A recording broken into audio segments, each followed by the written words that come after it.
ایک شب کی سہاگن ایپیسوڈ نمبر 4۔ اماں کی مار کے بعد میں اپنے کمرے کی طرف چل پڑی۔ باجی وہیں بیٹھی تھی، کپڑے سلائی کر رہی تھی۔ مجھے دیکھتے ہی بولی، نوری کہاں تھی اب تک؟ آج اتنی دیر کیوں کر دی؟ باجی آپ بھی ابھی تفتیش کریں گی؟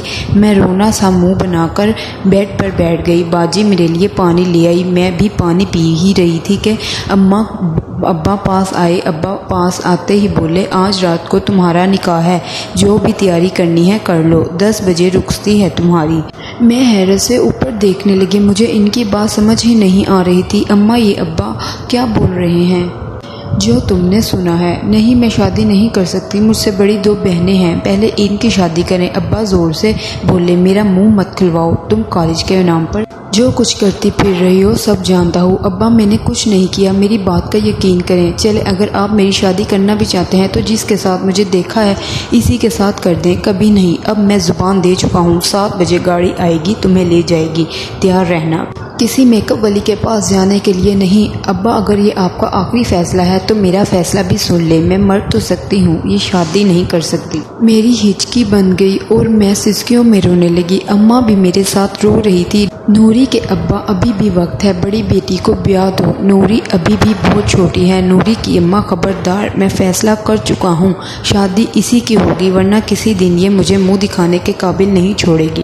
میں اپنی ضد پر قائم تھی۔ باہر 1 گھنٹے سے گاڑی میرا انتظار کر رہی تھی، پر میں رو رو کر ادموئی ہو چکی تھی۔ ہم مشرقی لڑکیوں کو اکثر یہ طعنہ دیا جاتا ہے کہ مجبوری کا ڈرامہ کر کے بے وفائی کر جاتی ہیں، پر تمہیں کیا پتا، جب باپ کی پگڑی بیٹی کے پاؤں میں پھینک دی جاتی ہے تو بیٹی کے پاس اس پگڑی کو اٹھا کر باپ کے سر پر باندھنے کے علاوہ کوئی راستہ باقی نہیں رہتا۔ کیسے کوئی لڑکی باپ کی پگڑی پر پاؤں رکھ کر آگے بڑھ سکتی ہے؟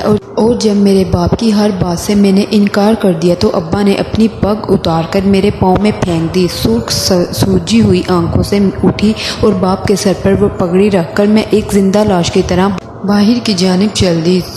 لگتا تھا ابھی سانسیں رکنے کو ہے۔ باجی نے میرے سر پر چادر دی اور خود بھی ساتھ چل دی۔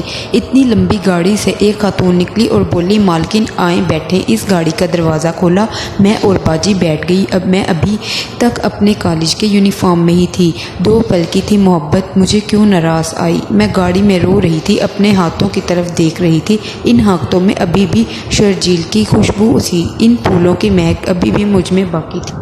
آج ہی ابتدا ہوئی اور آج ہی انتہا۔ میرے رب، اگر ہمارا ملنا نصیب میں نہیں تھا تو نہ ملواتے۔ وہ وعدے جو آج میں شرجیل سے کر کے آئی تھی، سارے ایک پل میں توڑ دیے۔ سارے راستے میں گاڑی میں انہی سوچوں میں گم تھی۔ آنسو تھے کہ برسات، میری ساری گود بھیگ چکی تھی۔